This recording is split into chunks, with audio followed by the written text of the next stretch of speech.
should most people, you'll marry the wrong person. Are you going to be friends with the wrong person? Do you think it's the same? I think obviously the marriage problem is one of self-deception or some sort of optimism. Look, there's no doubt that love is more complicated in a way than friendship because it has sex in it, and it brings us more closely up to our zones of madness, which all of us have. You know, the really strange stuff from the past. Stuff that you can't even understand, really. You just don't know. You know, you're with someone, and apparently, according to those psychotherapists and psychoanalysts, it's kind of your mother. It's like it's somebody that you're on a date with, but it's also your mother. And because it's also your mother, you will suddenly do X, Y. I mean, you know, we need pity here. We're such strange beings. Like the fact that we can't tell the difference between, you know, past and present. We get up to strange things. And maybe the more like your mother, the better. Well, it depends on the relationship with your mother. Well, you know, you can go, I really love this person, and then ... So I must blow this up by nightfall just so I can suffer as I used to suffer as a child. Oh my God. I mean, you know, this kind of stuff. We're in that zone when it comes to relationships, and that's painful. So I think we need to. So friendship is just one remove from that. You know, you're not having sex. You're not trying to. You're still a little bit disciplined with the kind of stuff you come out with. So that's a nice zone to be in. Have you had any sort of professional friendships end? Yeah, sure. I mean, there's weird stuff in professional. There's envy. It's out there. It's a thing. I could envy somebody. They could envy me. You know, sometimes you start off at the same level and then one shoots up and the other shoots down or whatever. You know, it's tricky. Look, life is long. I think maybe it's okay to have different friends, hang out with different people at different times of your life. Like, you know, when I was 25, I was hanging out with these people. They were really important.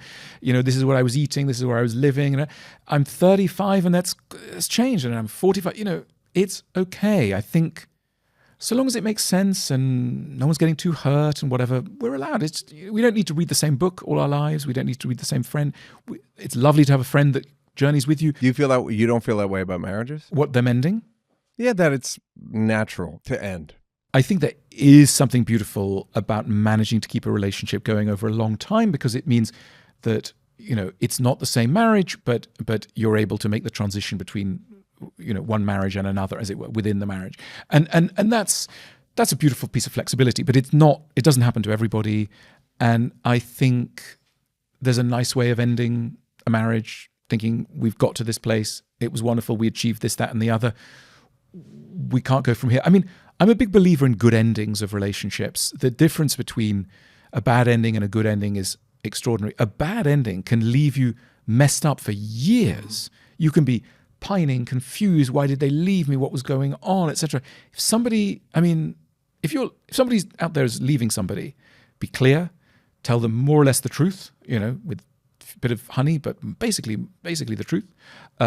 Say it early on.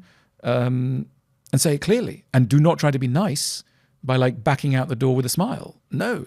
And people miss this. I have a slightly different take on that, which is I don't give very prescriptive reasons, because I think a lot of it's just specific to me, and I don't want them to get a complex about like your feet or whatever. Right. When it's just like I don't worry about it. Like a good way of ending things is like, I don't think we're as connected as either one of us would like to be, and I don't think it's rectifiable.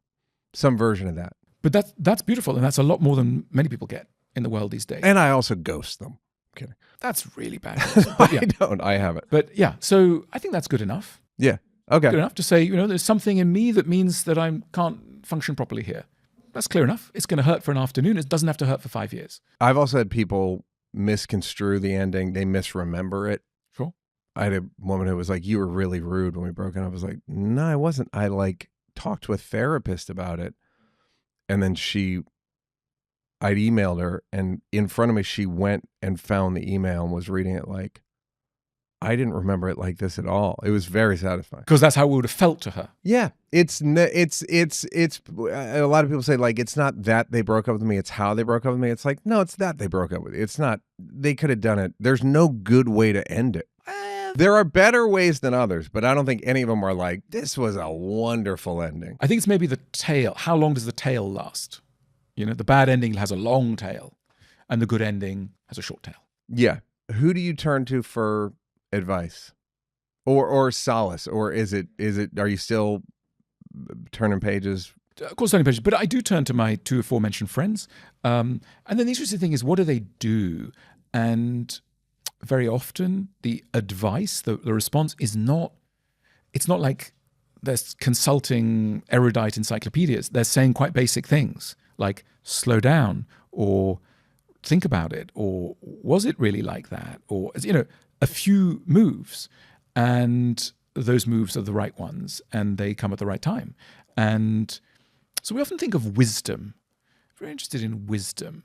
So, I wrote some books. I wrote a book called The Consolations of Philosophy. I believe I read it. Sure you did. So what's important is that I believe I read it. Exactly. It's not that if I bought it and you got money from it, I believe that that's what happened. I read this book, and it was all about the wisdom of 6 great philosophers. And I collated it and whatever. And it was a nice book in a way. And then the New York Times reviewer got to it. And the New York Times reviewer said, this is full of such obvious pieces of wisdom. Anyone knows all the answers that are in this book. And I wanted to go, okay, the weird thing is I really agree with you. I actually agree with you. I don't agree with the tone in which you're saying it, but I totally agree with you. All these great insights, a child could tell you, not quite, but like, a young adult could tell you. The point is that we do, it's like saying someone's in dire need of something, they're dying, etc. What do they need? A glass of water. The glass of water is going to say, so the glass of water is really important, but it's just a glass of water. And sometimes, psychologically, we are dying for the equivalent of a glass of water, a simple but very essential truth. So I think we've got to get over the idea that wisdom is always, it's going to read something like Kierkegaard's Either Or. You read Kierkegaard's Either Or? You can't read Kierkegaard's Either Or. It's incomprehensible. But that's the shape of the truest bits of wisdom.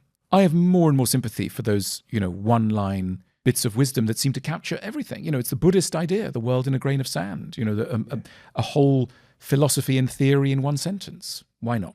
Bring it on. So you agree, and you're like, yeah, that's the point. It wouldn't, the value of wisdom or the value of aphorisms or anything is because it's pithy and timeless, and it was the Bible, while riddled with silliness, is like, got some real... It's got some gems. Shall I tell you my favorite quote of all by the ancient Roman philosopher Seneca? What need is there to weep over parts of life? He says, the whole of it calls for tears. It's true. How long ago? 3,000 years ago? 2,000.